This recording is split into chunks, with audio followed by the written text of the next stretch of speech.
All right. Good evening, all, and welcome to the Texas Dental Association's Diversity in Dentistry Town Hall, the second of a series of webinars focused on diversity in our profession. My name is Dr. Duke Ho, and I am the current president-elect of the Texas Dental Association. As the soon-to-be first Asian president of the association, and as someone who loves asking questions, the purpose of this town hall is to have an open discussion with fellow dentists to discuss challenges they face as dentists with diverse backgrounds, why they believe some of those obstacles exist, and what they hope for the future of our profession to look like, and most importantly, how we can all work together to achieve our shared goals. Now, before we get started, some small housekeeping stuff. Although there are panelists present, this is very much meant to be a genuine town hall. Your comments, questions, and ideas are very important to us. So please feel free to share your thoughts in the question and answer feature. It will be monitored and we will get to as many as we can throughout the webinar. Now with me tonight are some amazing everyday leaders who, like many of you, work quietly to continue moving our profession forward. In recognition of National Women's History Month, we'll start with Dr. Ensy Atarod. Ensy, would you mind sharing a little bit about yourself? Yes. Hi, thanks, Duke. I just wanted to say thank you for acknowledging International Women's Day, because I think we're going to hear this theme throughout this conversation. It's a celebration of our uniqueness, and I just think everyone brings something to the table. So I wanted to thank you for lifting that up. My name's Ensy Atarod. I'm a public health dentist. I've been with St. David's Foundation for almost 15 years, and I went to Creighton for dental school and then also to get my master's in public health. I participate at the local and state levels and also the national level, and I have a few awards, but I'm not going to list them. You can read my CV if you want to. I do want to tell you that the thing I'm most proud about is standing up for what I feel passionate about and really modeling this behavior for others. Diversity and inclusion is something that's really important to me, especially because it affects oral health. And we're going to talk about this a little bit more as we go through this conversation. COVID has highlighted some of the health inequities that we have seen in certain racial and ethnic segments. And right now, diversity and inclusion is a really hot topic. It's a buzzword, and it's what's being talked about. And I want to use this momentum to make changes, but also to create changes that are going to last, that we could be proud of in the future. So let's first start by understanding what is diversity, because there's so many different ways to define that, and I'll tell you how I define it. Everyone has a different idea of it, but to me it's a collection of people with different experiences, and when they join together they become more powerful. And I think that's the key. It's going to be to celebrate and lift up our differences. This includes racial and ethnic backgrounds, different genders, sexual orientation, language, socioeconomic backgrounds. I mean, there's so many things that we could all bring into this conversation that are unique and just add to us being just such a powerful group in the TDA. I also want to acknowledge that this is a heavy subject. It's a difficult conversation to have, and honestly, sometimes it just feels uncomfortable. I stepped in as a speaker and kind of at the last minute, and even though I'm passionate about this subject, I really was kind of nervous. I was telling my husband, what if I use the wrong words? Do you say Hispanic? Do you say Latina? Do you say Latinx? What? Sometimes this conversation becomes difficult, like to know what to say. And I just want to say that we're here to have that conversation. And it's okay to ask those questions and talk about it. I think the important part is that we're in this all together, that we're having the dialogue and the conversation. And I want to applaud every single one of you for just joining in on this webinar. That's the first step. And just tell you that some of you are going to feel comfortable just listening, and that's okay.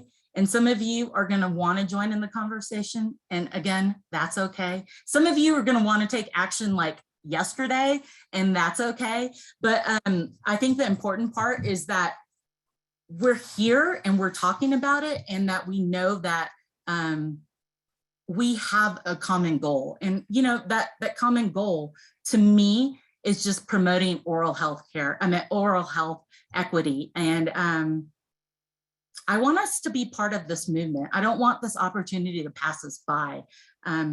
So, you know, when I think about why should we care? Because someone asked me that the other day, and I just think, again, we're dentists with the same goal. We all took an oath to improve oral health care for our patients. And by leveraging our diversity, we could breathe stronger together. This is what we need to focus on, this common goal, and how we could be more powerful because of it, and what we each bring to the table. And so I just wanted to say thank you for being here today, and I really look forward to this conversation. Awesome. Thank you very much, Ensy. And she was a last minute fill-in, so sorry to throw that on you, but we love you and you are more than capable. Next is Dr. Partha Mukherji. Partha, would you mind sharing some stuff about you? Sure. Good evening, everyone. I am so excited to be here. I feel very lucky and privileged to be hanging out with some of my dearest friends for quite some time. I think I might be one of the older guys in this group, as you can tell by the gray hair here and loss of hair up here. So maybe I get a little bit extra few minutes to speak. So thank you. Thank you to the Texas Dental Association. Dr. Ho, congratulations to you as well as on your presidency. And like I've always said, I've always been a huge fan of you, and especially what Greater Houston Dental Society continues to do. So just a little bit about myself. I'm a proud Indian American, fighting Texas Aggie. I was born in New Jersey, and I grew up in a small town outside of Houston called Bay City. And I went to school at Texas A&M.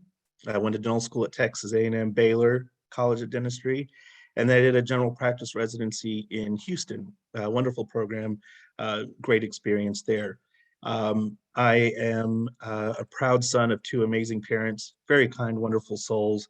And of course, my sweet sister, who is a general dentist, and she's actually full-time faculty at Houston. And I think some of you all may have gotten to work with her. So I'm a general dentist, and I practice in Fort Worth. I've been up here for about 14 years. I used to practice in Houston for a little while. In the 20 years that I've practiced, 21, I've done, practice in different modalities, private practice, associate dentist. I've worked in dental support organizations. Currently, I work happily at an office that's supported by Heartland Dental, again, here in Fort Worth. And so I enjoy being up here. I have a little doggy named Biggie Smalls.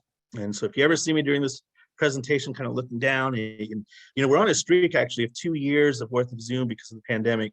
He's been on every call. I think that streak might break tonight. So if you see me kind of bend down, it's because I'm actually kind of telling him not tonight, unless he has something to say. But yeah, I've like I said, I've been in private practice, support organizations, and I've actually had the privilege of also being a part-time faculty at the dental school at Texas A&M College of Dentistry. So again, thank you very much. When I do get to speak a little bit later on, I apologize in advance for name dropping. I like to name drop because I'm not here without a lot of individuals, and like I said, being a fan of wonderful things that a lot of our colleagues have done. Diversity to me, and you all probably have heard this analogy. It's diversity, equity, and inclusion. It's almost like having a prom, so to speak. The diversity is inviting everybody to the dance. Inclusion is asking someone to dance. Equity is asking the DJ to play your song. But I would probably like to take that a little bit step further. The truth is that there's many dances, many proms. And I think, I believe in this discussion, thank you to creating the safe space to have the tough conversations that Ensy had mentioned earlier. Do we understand that there's a lot of other dances and organizations and things that we could maybe invite and so on. So thank you again for having me here, and I look forward to listening and learning a lot. So thank you. Awesome. Thank you very much, Partha. And it's hard not to love you and especially your dog, Biggie Smalls. We got to say that, Biggie Smalls. All right. Thank you. And last but certainly not least, Dr. Jon Vogel. Hey, John, would you mind telling everyone a little bit about yourself, brother? Yeah, thank you. Thanks, Duke. Pleasure to be here. Pleasure to be on this call. I think we're going to have some great conversations. So my name is Jon Vogel. I am a newer dentist. I graduated in 2018 from the University of Texas School of Dentistry, Houston.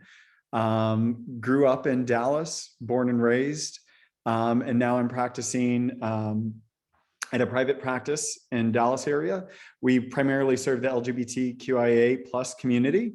And so that's part of the influence for me being here today, and also being a voice of the new dentist. I serve as the new dentist representative to the ADA and also have a strong passion for advocacy, both in terms of legislation and advocating for those that don't have a voice. So thank y'all for having me here, and I look forward to getting this conversation started.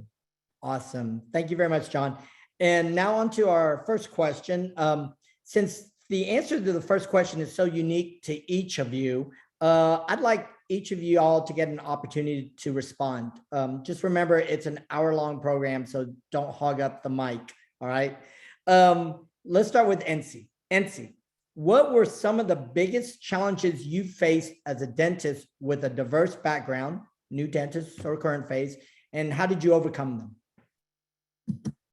Well, I have to say that this has changed a little bit. When I first graduated dental school, my conversations would always kind of start like this. Hello, my name's Ensy Atarod. I graduated from Creighton Dental School, and the response would be, oh, that's great. How do you like being a dental hygienist?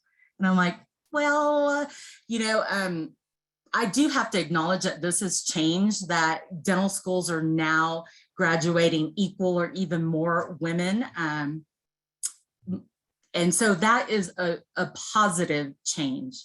However, when we look at dental leadership, we are not seeing that as representative of our dental classes. So when we look at the local, the state, and the national levels, we're just not seeing those women in higher positions. And so that is something that an opportunity that we could all work on. One of the things I've always joked about is the reason I became a delegate at the House of Delegates is because the line to the women's restroom is never long. And, I always say that jokingly, but it's kind of sad that that there haven't really been that representation of women in the House and other backgrounds as well. And so in all seriousness, this is a problem that we want to change. We have the opportunity to make this different, and we want the decisions in our leadership to be reflective of the dentists that we are graduating in dental schools. We also want it to be representative of our patient population. I'm not going to go into details about this because we'll talk about that probably later on in this conversation, but it does matter. When I first became a public health dentist, someone told me, and this is something I've really taken to heart, that this is a great opportunity to be the voice of people who are not heard. And to me, that means being a female, being Hispanic, and a public health dentist. I've taken that conversation seriously, and I strive to be a champion of health equity and model the behavior that I want to see. I try to mentor others who are thinking of entering into dental school, to extend invitations to people to join into our local dental society. I have lifted up other women dentists. This is something that, has always kind of just bothered me, is that women dentists just don't seem to support each other. And I have vowed that I am not going to be like that. I want to lift up every single person and celebrate their differences. I encourage others to join in the leadership programs like the Institute for Leadership and Diversity and Leadership, and we'll talk about that a little bit later in the conversation. Awesome. Thank you, Ensy. Just to switch things up, John, Same question. What were some of the biggest challenges you face as a dentist with a diverse background, and how did you overcome those specific challenges? So I think immediately there's two things that I think of. Having grown up, I never really went to the dentist. Our family didn't have the financial means. And so that was never something I was exposed to. And so probably I should have become a public health dentist, but I didn't. I was a general dentist. So one of the biggest challenges I always encountered was having patients that came to me in need of dental care and not being able to afford it. And then trying to figure out how I could help them with their limited financial situation. And, you know, particularly not owning your own practice, there's a lot of limitations. So some of the ways that I found to overcome that was getting more well connected with my local component society and other dental clinics that offer free or reduced cost care, so that whenever I did encounter those patients, I had a place that I could readily send them that I know that they would be able to get care to. And then the other one has been more so recent because of the practice that I've been in. We're known for serving the LGBT community. I'm kind of surprised by this, but I still get calls from patients that drive 3-4 hours away from East and West Texas that tell me that they have actively been discriminated against because of their HIV status. And that's still shocking to me. Not only is it illegal, but it's just morally reprehensible. And so I feel for those people, and we still serve them, and they still drive 4 hours to come see us. But I think one of the ways that we overcome that is just simple education.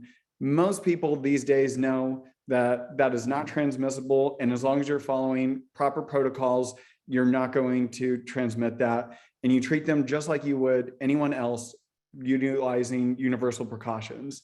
But there's still some people out there that are, I think, acting out of fear. And so we overcome that with education. Awesome. Thank you very much. Partha, what were some of the biggest challenges you faced as a dentist with a diverse background? You know, I tell you what, when I was in dental school, I believe, and unbeknownst to her, I think my sister probably shielded me from any issues going through dental school. I was very lucky to have some wonderful educators, classmates of diverse background. So I don't know, I mean, I think 20 years later, I'm sure there's some discussion, some things that may be perceived as microaggressions. And I'm sure I wasn't necessarily perfect as well, you know, but I think it was more so for me once I started practicing, not so much in the Houston area. For everyone, obviously, you know, Duke being in Houston's pretty diverse. I think when I moved up to this part of the state, some of the kindest people are here. Maybe not as diverse in a couple of areas. It's kind of funny. I practice in North Fort Worth next to a town called Keller, and there's a water tower there, and it's Keller, home of the Indians. And I always used to joke and say, wait, where are the Indians? I mean, I'm the only one here. So, you know, but you know, the point is just, even when I opened my office, I was very lucky to have my own office for quite some time, and it was called M Dentistry. And I would have patients that would call and say, what is M? What does it mean? What is, you know, and I'd say, oh, Dr. Mukherji. My team would always say Dr. Mukherji, and they're like, oh, he's Irish. And I'm like, well, you know, maybe in just the other part of Ireland. So, and it's kind of funny, on a side note, I actually have an album of the way my name has been pronounced and spelled. And so that's for a different topic, different conversation. But, you know, I think it's nice to see that just the acknowledgement of people wanting to know who their oral health practitioner is going to be. Now, granted, there were some that would always ask, does he have an accent? You know, does he speak English? Where did he go to school? Those are maybe some of the struggles that, you know, even then I wouldn't call them struggles, but I will say this, you know, it was interesting when I was opening up my office, once I signed the dotted line, I did have an individual tell me, you know, hey, just want to let you know you're very easy to work with. And I was like, oh, well, thank you. Do you mind elaborating on what that meant? Like, well, you don't have an accent, and you were very easy to understand. And, you know, a lot of you're kind, I guess it's just kind of hard to work with. And I was taken a little bit aback by that, you know, and I've actually heard colleagues tell me, and this is rather shocking, and I'm sure Some of our parents with different cultures maybe have gone through this, but I had no idea that there were schools that actually worked on de-accenting people. I had a colleague that told me that when she moved to the US, that she was asked to go to some night classes to learn how to not have an accent, a heavy accent. So, but again, those are, compared to the larger scale of things that are out there that are happening, of course, to me, I'd say it's a little bit of maybe a minor issue. But for the most part, I think those are some of the issues that I've faced. I think at leadership positions, you start to see a little bit more so now. But again, like I said, I'm very lucky, that here in the Fort Worth area, I've been very, very blessed to work with some amazing individuals. As you know, I'm quite involved in Texas Academy of General Dentistry and our Fort Worth chapters. Not only our district dental society, but our AGD component, very diverse. I get the chance to work with Dr. Mo Anderson, Dr. Holliday, Dr. Miller, and I mean, I can just go on with some of the wonderful people I've got to work with over the time here. So leave it at that. Awesome. Thank you each for sharing. To ensure we continue to focus on the needs of our audience, we're going to do something a little bit different. We're going to take a quick poll, which you will see on your screen, and you'll have 30 seconds to answer. All right. So the question is, which stage of your career are you currently in? Are you a student, 0 to 5 years out, 6 to 10, over 10 years, or still in school? So unfortunately, we can't vote.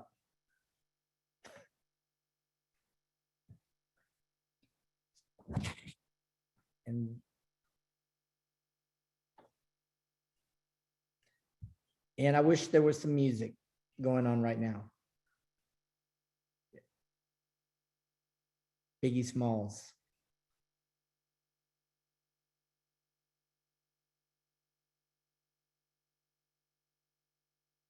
Or Britney Spears.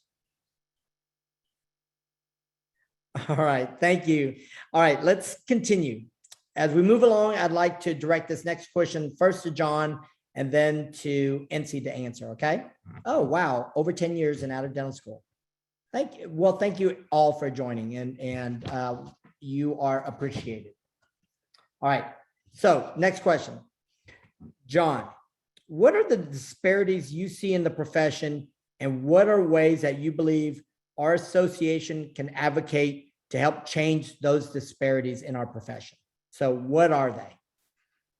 All right, Duke, you asked me not to give a long-winded response, and then you asked open-ended question like that. So I'm gonna try and keep it short, but also answer the question. So some of the disparities, I think that there's, 3 overarching disparities that I see within our profession, and that's representation of racial minorities in the profession, access to leadership for those underrepresented groups, and ultimately access to care for our patients based on socioeconomics, race, and HIV status.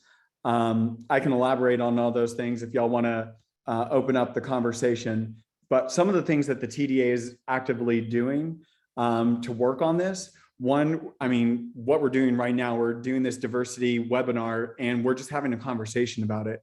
We're exposing people to things unlike themselves, perhaps, and giving them perspective and context on situations that they may not have even been aware of.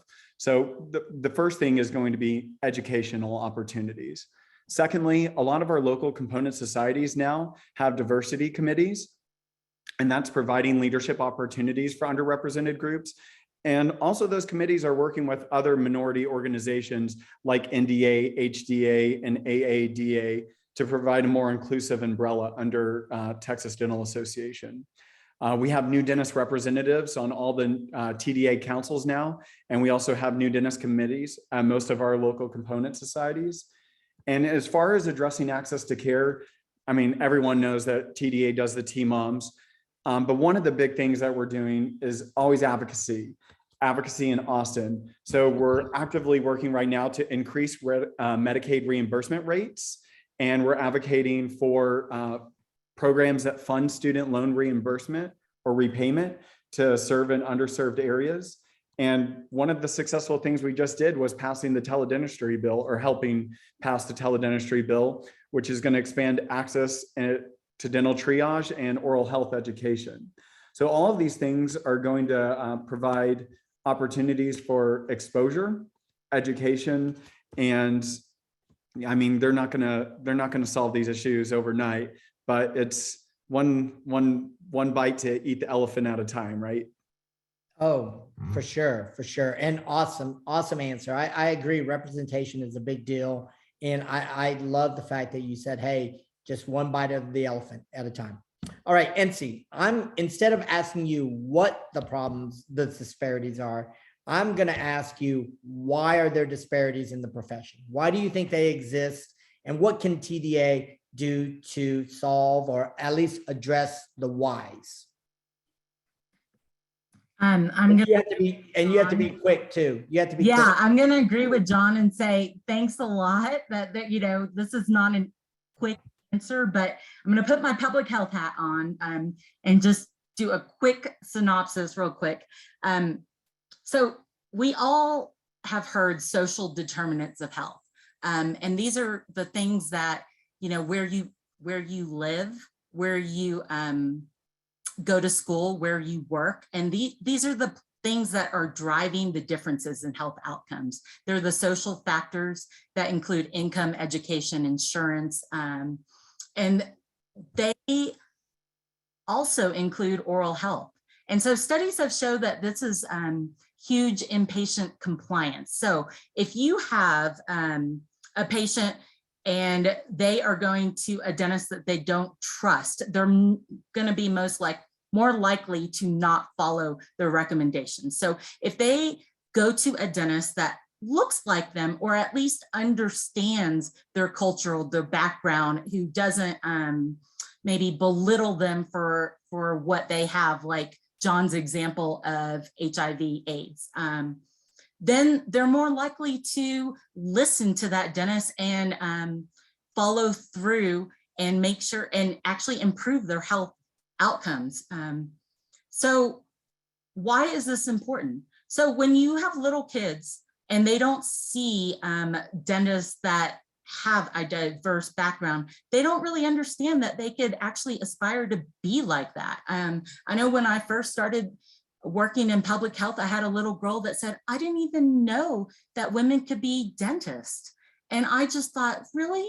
You know, that's so sad. So the more that little kids can see those examples, the more likely they are to enter into that pipeline and go through the education and become dentists. And so we really need to start encouraging that from the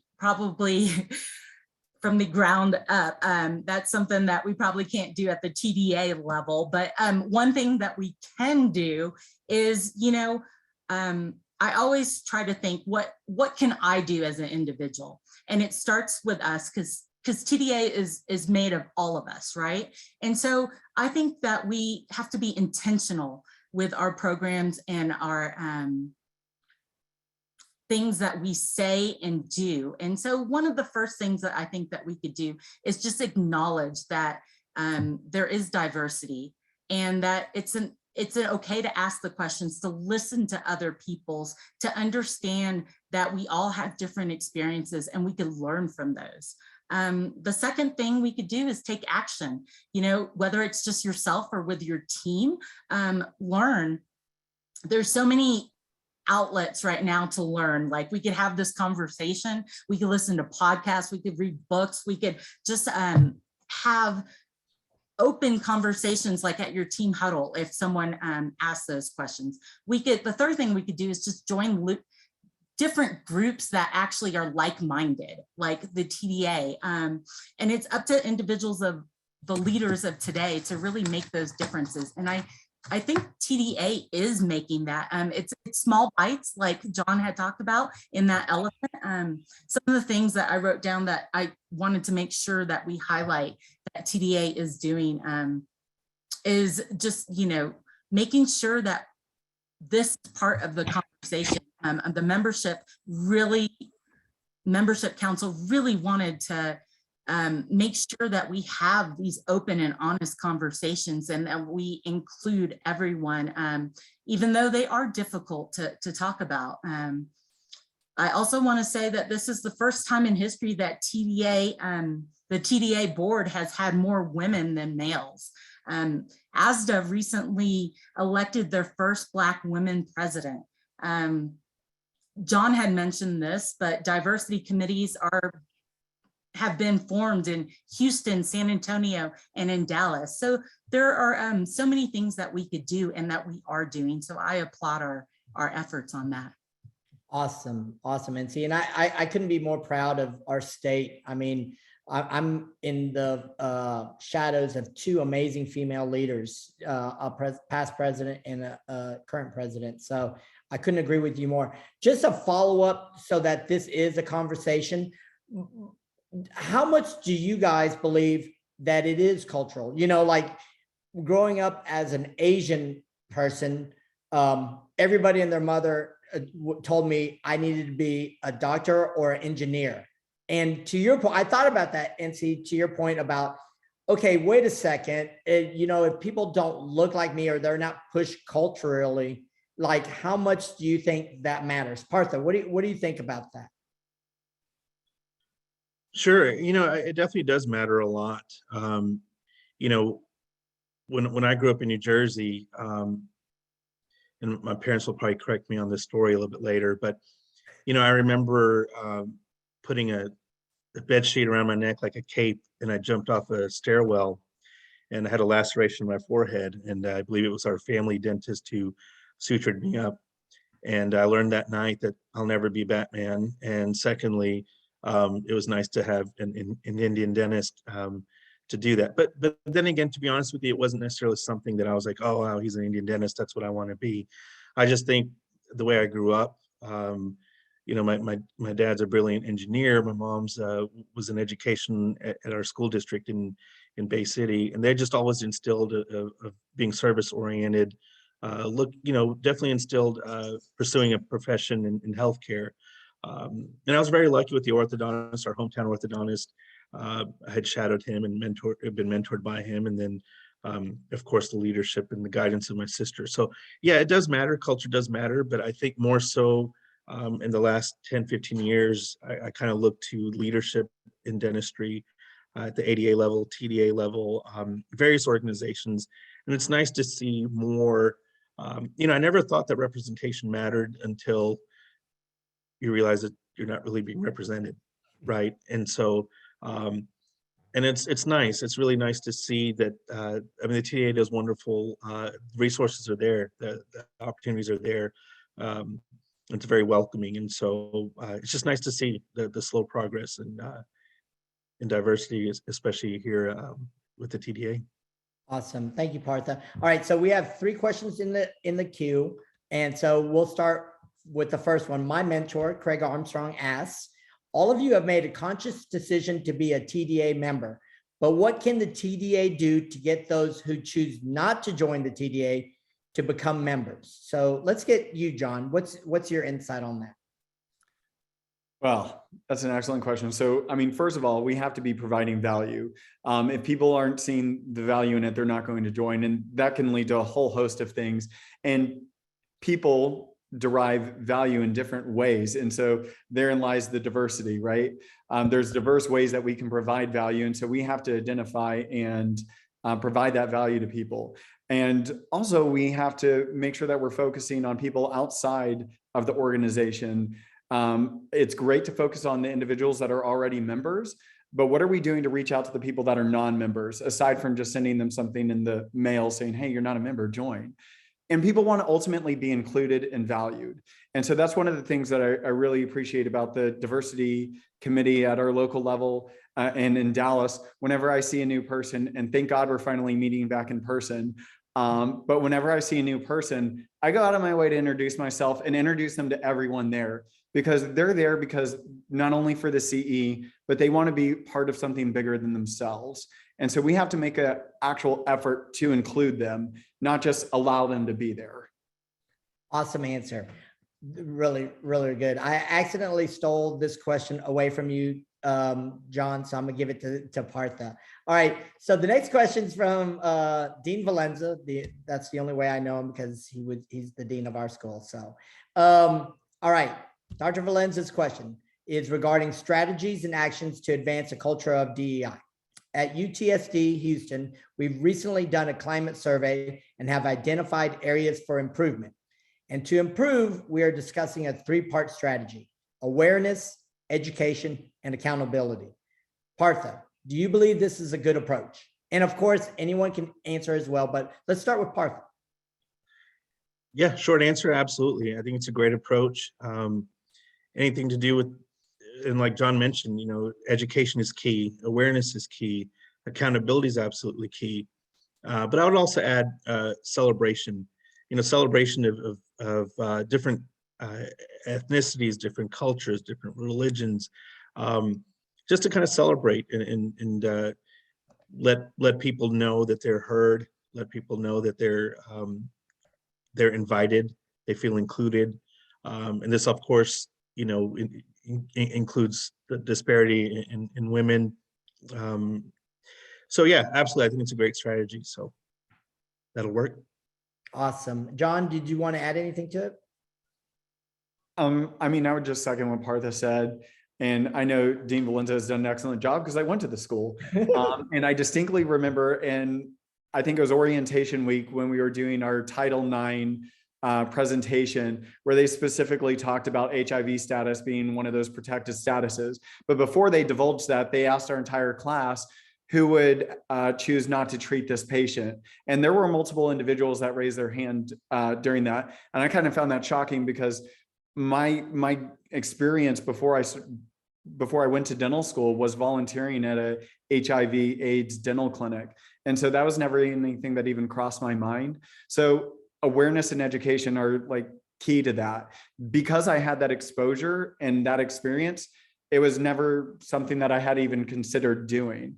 And once they were exposed to that and aware that they couldn't do that, I'm fairly certain that none of them would. And of course, accountability is ultimately key. If there's no accountability, then awareness and education only solves half the problem. Love it. Love it. Celebration and accountability. All right. Our last question from Delhi Abjabe. I'm so sorry. I'm horrible at pronouncing names. I can barely pronounce Ho. So this one would be for Ensy. Ensy, how do you engage non-minority dentists to care about issues of diversity in the TDA? Yeah, that's a really great question because it's hard. It's hard to realize why this is all of our fight. And I think it has to do with, we have to think about like, what do we share? And we're all dentists and we're here to make, to be oral healthcare advocates. And if we think of it from that perspective, that we're all sharing that same common goal, we're all going to want to lift up anything that's going to provide better access to oral health care, to make our patients feel like they're going to be more compliant, to make us as a member, as a TDA stronger. And that's the differences that we share.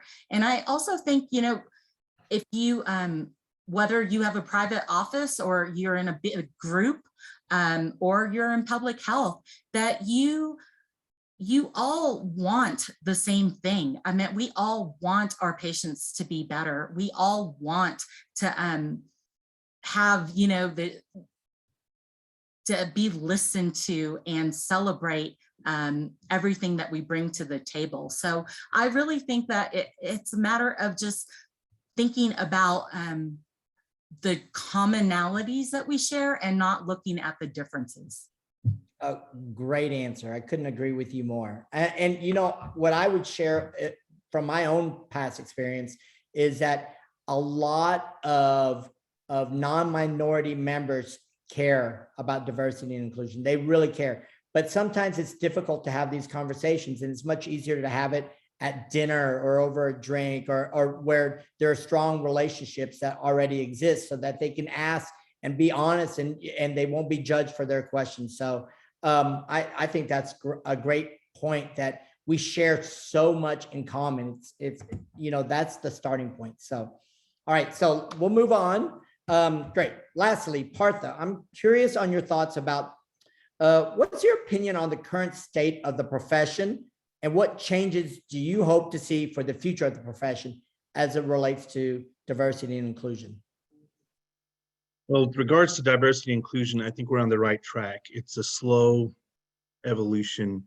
20 years ago, these discussions weren't really being had. Actually, well, I don't even know if Zoom existed 20 years ago, but there were, I don't think, any safe spaces to have these conversations. The disparities, again, in women in our profession, LGBTQ community, non-minorities and minority, involvement in dentistry. And then, as Ensy mentions, as a public health dentist, a community involvement. So I do think we're on the right track. I mean, to even have this discussion tonight, I think it's the second in a series, these are all signs of progress. There's a saying, everyone's in favor of progress, it's the change they don't like, right? You look at the program that the American Dental Association has, IDL. You look at what local components are doing, like Jon was mentioning, these DEI committees at the local level. So yeah, I think the profession is right on track. But what I want to do is I wrote down, and I'm not going to take up too much time, but I wanted to kind of paraphrase an interview that Dr. Carlos Smith did on the ADA News. And he mentioned that, you want to acknowledge and identify barriers that limit those underrepresented and historically excluded in our profession. And I'm going to take that one step further. For those who are Simon Sinek fans, once you identify your why, your what and how becomes secondary, so to speak, right? So why are we having this discussion? Why are we even here tonight? We all have other stuff to do, because we know that DEI, diversity is important, right? But what I would do, and I think what I would ask maybe the future of the profession, and maybe tonight we can kind of instill or inspire others on the call to just challenge yourself at the local level and state level. What can be done, right? So I kind of came up with a little bit 4 things. And again, this is inspired from people I've worked with in the last few years. So collaboration, I think, is key. I think Ensy mentioned this and Jon mentioned this. I think we're way past working in silos, even as organizations. And it's okay to work in silos. I think our profession by itself, we have our own private practice. We only teach, we only in public health. So we have Association of Public Health. There's so many associations, and there's so many letters, so many fellowships and everything. So, and I think that's fine. There's nothing wrong with that. But I think it's time to do collaborative events. So I would focus on collaboration. Secondly, recognition. Recognize the good work that TDA members are doing. Last year there was a Texas Dental Journal had a really heartwarming edition of what everyone's gone through the pandemic. And to me, that was probably one of the most heartwarming things to read. And not just because of, this is what Dr. Ho was doing, and he's the president. It was just such a heartwarming thing. And the greatest thing was there was so much diversity in that journal. So I urge you to try to get a hold of that copy. To me, on a side note, I was reading, of course, Dr. Brad Crump and his, I think it was Crump Cakes or something that he started doing. And I just started laughing. I think that was absolutely wonderful. But you look at the work that Dr. Plemons has done over years. You look at what Susan Joliffe and Cody Graves have done with T-Mom. So I think recognition is key. Like I say, here in Fort Worth, what Dr. Mo Anderson has done with Drop the Drugs and the community outreach program. So I think recognition is probably the second thing I think we need to do as a profession. And the last 2 things, the community outreach. I know we're all about advocacy and doing great for patients, but I think community outreach is key. There's T-Mom obviously does that. There are a lot of local school fairs, but I think that needs to be a pillar of our profession, not just to support each other from a diversity standpoint, but also to uplift the profession itself. And get in those areas where patients are underrepresented or even practitioners are underrepresented, and get there and do some community outreach. It could be a 5K, 10K run. It could be a fair, doesn't always have to be dentally related.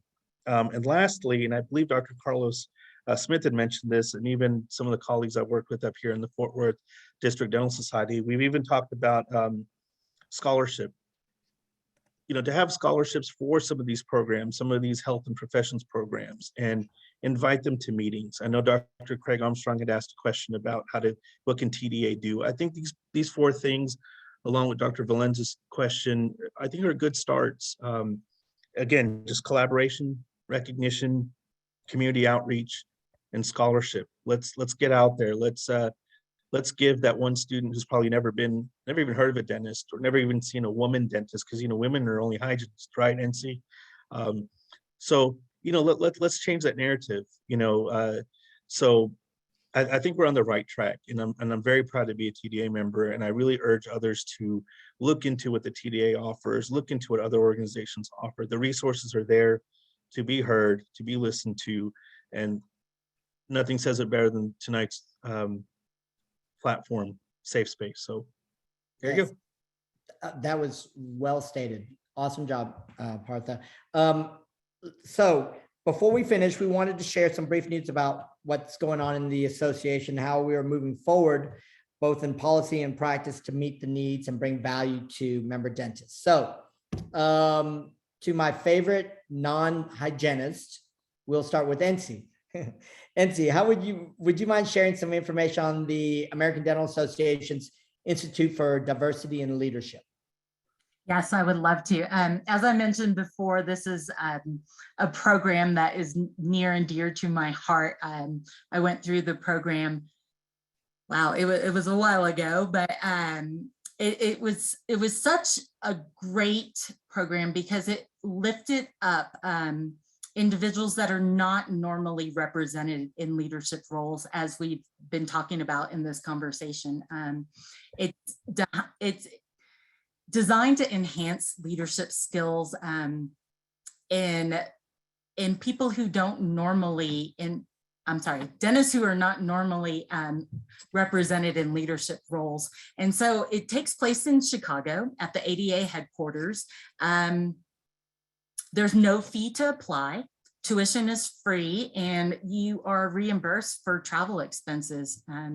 I do want to say that the application deadline is April 30th of this year. And if you come from a racial, ethnic, and gender backgrounds that are not traditionally represented in leadership roles, I would love for you to apply. If you have any questions about it, please, you could reach out to membership or to me, and I will be happy to answer any of those questions. We also put it in the chat so everyone can see. You could read a little bit more about it. It's just a great program that is doing one of the examples of what ADA is doing to lift up this diversity and inclusion. So if you're interested in it, please ask questions. Awesome. Thank you, Ensy. I would highly, and I don't know if I can use the word highly enough, encourage anyone who's interested to apply for the ADA's Institute for Diversity and Leadership. Some of my dearest friends, Ensy, Laji James, Shaylee Gupta, many people who have entered that institute have done great work and moved on and been active in the association. So please, if you're interested, please apply. All right, real quick, I'm going to share some brief information on the newest member benefit that you may or may not know. It's the TDA's Concierge app. Now, real quick, this app allows you to track your specific CE requirements needed to fulfill your specific licensure needs. So you might think, what are you talking about? Well, Texas, sometimes the CE requirements are a little confusing. You have to have 16 hours of scientific and technical CE. You only get 8 hours of self-study to apply to the 24 hours that are required. There are 2 jurisprudence exams. One's if you do sedation or oral sedation or even nitrous. Another one is if you don't do any of that, and they both end on different years. So I would encourage you to look into the TDA's app. I believe the link will be provided to you on the chat or the question and answer section. And it's a wonderful member benefit. It is free if you're a member of the Texas Dental Association, and use it. We built it for you. All right, lastly, we are going to have my good friend, Dr. Sarah Tovar, chair of the TDA's Council on Membership, New Dentists and Students, to share her parting thoughts, and we will be done after Sarah. So Sarah, pretty please. Well, thank you, Dr. Ho. And thank you to our wonderful panelists. You guys were awesome tonight. Thank you so much for opening up and sharing about your experiences and things that touch your heart. So Dr. Vogel, Dr. Atarod, Dr. Partha, I'm not even going to attempt to say your last name. I'm sorry. You guys are awesome. Thank you so much. You know, we had a really great conversation tonight that we started, and we hope that we can continue that conversation. Hopefully each of you took something away. The Texas Dental Association is really trying to push forward for change. And that's beginning at the top. You know, it was mentioned earlier that we've had our two most recent TDA presidents have been women, and we have Dr. Ho coming in as our president-elect. And then also Dr. Atarod mentioned that for the first time in history, the TDA board is, there are more women than men. So, and what a better way to celebrate Women's History Month. So that's pretty awesome. And I do know that there are more exciting things to come with the TDA. So be looking forward for that. I also wanted to give a big thank you to our sponsor for tonight, which is Bank of America. They're very big supporters of a culture of diversity and inclusion. And they were very excited to reach out to TDA to sponsor this event. So we were so grateful for Bank of America for sponsoring us tonight. This webinar, like Dr. Ho mentioned, this is the second in hopefully a series, but it's a product of the TDA's Council on Membership, New Dentists, and Students. And I really need to thank our council members because they are the ones that put this together and put all the hard work into it. So Dr. Ensy Atarod is one of our council members. Also, Dr. Akshay Tusu, he was behind the scenes doing the Q&A. So thank you to him. Our council also is made up of Dr. Ron Lee, Dr. Brooke Elmore, Dr. Ryan Hyde, Dr. Wade Barker, and also Dr. Tanya Sue Maesta. She's not an actual council member, but she helps us because she is our diversity and inclusion consultant. So she's done a lot of work for us too. And I also have to thank Johnson, who is our TDA staffer, and she does so much for us. So thank you, Leanne. So just thank you so much. Thank you to the panelists. Thank you, Dr. Ho, for moderating. And thank you guys for joining us for this conversation. We hope it made a difference. And thank you for taking time out of your day to join us for this important topic. If you guys have ideas for webinars, or you like this and you want to see more, or ideas for membership either, Leanne put her contact information in the chat, so please feel free to reach out to her. We would love to hear from you guys. So that being said, I want to thank everybody. You guys go enjoy your evening. Thank you so much for joining us tonight.